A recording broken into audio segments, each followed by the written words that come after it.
dünyamı sen gelle yarım canım. Duysana evidim her demde, seni görürsün gelir her ünlü.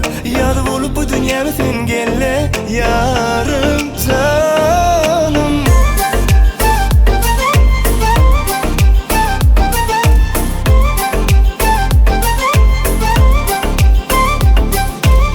Kuzanıp bakayım çınar boyuma, söyün ezizlep çekeyim nedeni.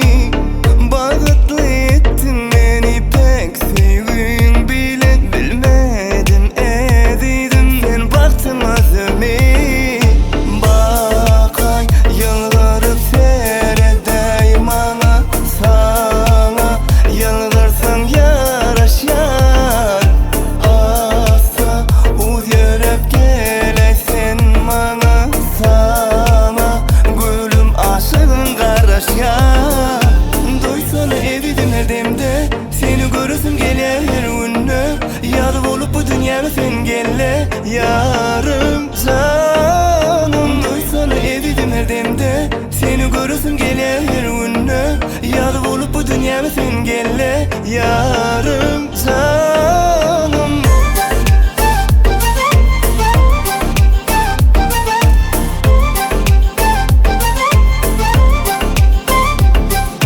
Bakay yıllarıp seyredeyim ana sana, yıldırsın yaraşan.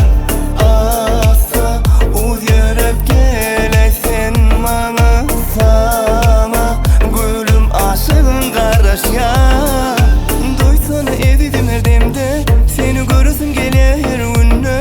Yalı olup bu dünyamı sen gelle yarım canım. Duysana evidim her demde, seni görürsün gelir her ünlü.